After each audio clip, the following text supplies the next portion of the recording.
Hey everybody, welcome to our first installation of Tuesday Talk with Dee and E. This is Dee Carter, I'm Ennis fan. Hey y'all. Hey.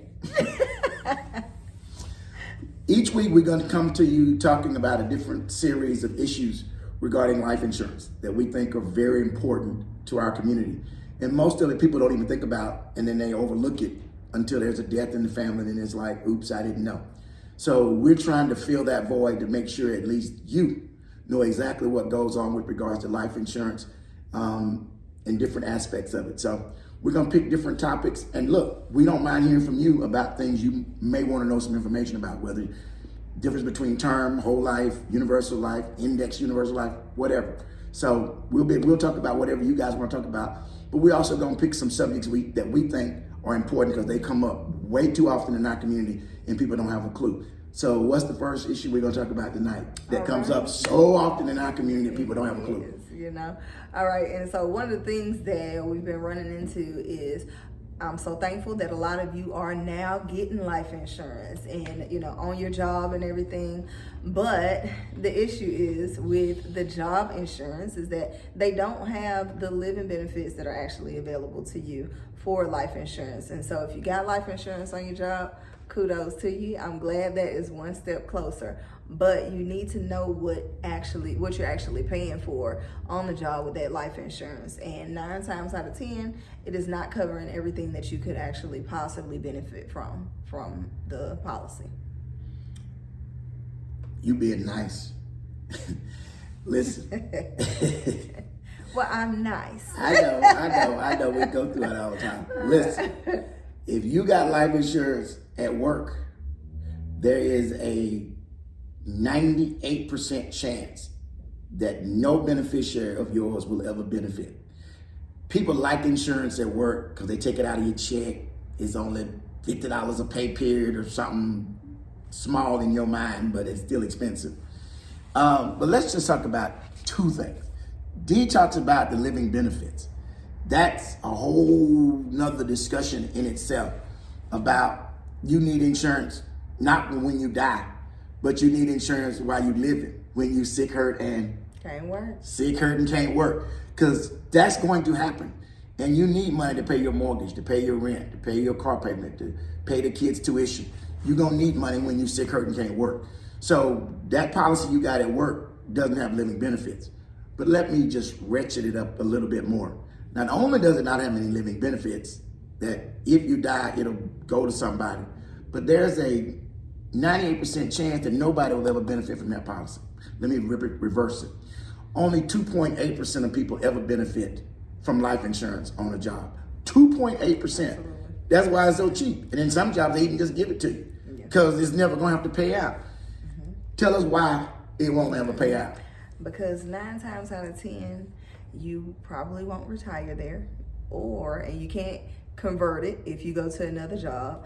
And a lot of people don't die while they're at work, so they won't benefit from that. Well, not while you're working exactly, but while you're working at that company. And so you move around with different companies. All these different companies have life insurance policies. You're paying 50, 40, 20, sometimes none a month or whatever. But the whole thing is that they won't benefit, even if it is something that you're just looking to leave behind in case something happens.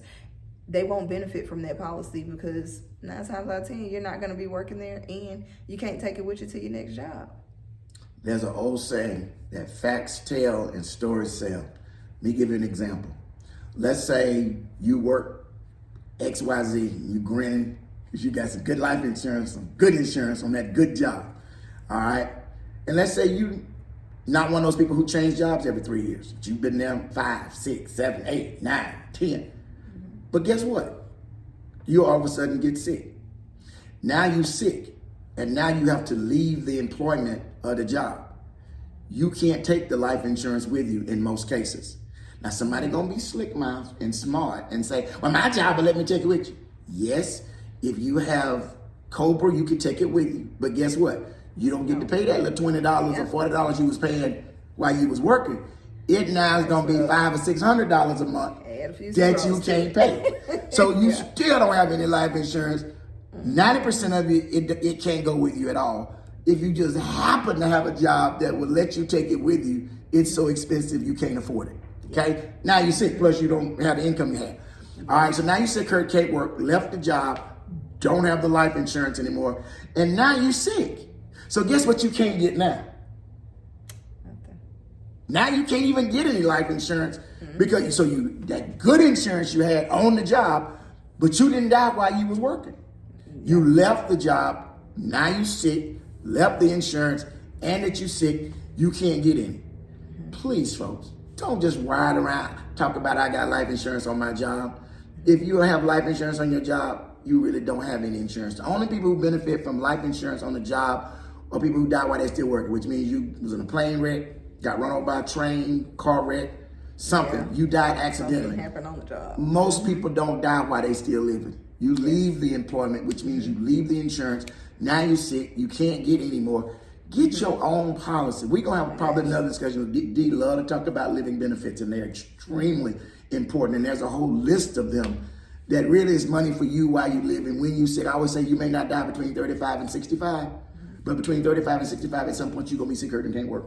Absolutely. And you need money to pay your bills. Yes. That's what living benefits do. It provides money for you, not to the beneficiary. It provides money to you while you living when you need it the most. Yeah, and another thing too that you have to think about too, when you do retire from that job and you have that what is called a term policy, that term is up when that job is up, and so you've paid that all those years, and when you leave that job, you can't take it with you. And so that's the hard part, where some people do retire, from their jobs, and that's great for y'all, but that policy is not coming with you. And like you said, if you do, or if you are able to take it with you, then it's going to be sky high. And if you're at a retirement age, 9 times out of 10, you're not going to be able to pay a sky high policy. And so really think about what you have, look into what you have, ask questions about what you have. We've done the work for you. Reach out to one of us, D. Carter, Ennis Fan, and we'll go through your policy with you so that we can make sure that you are getting a full benefit from it, because that $20, $30, $50 that's coming out of your check could actually be going towards something that's beneficial for you and your family right now. Okay. This has been great. Appreciate y'all tuning in.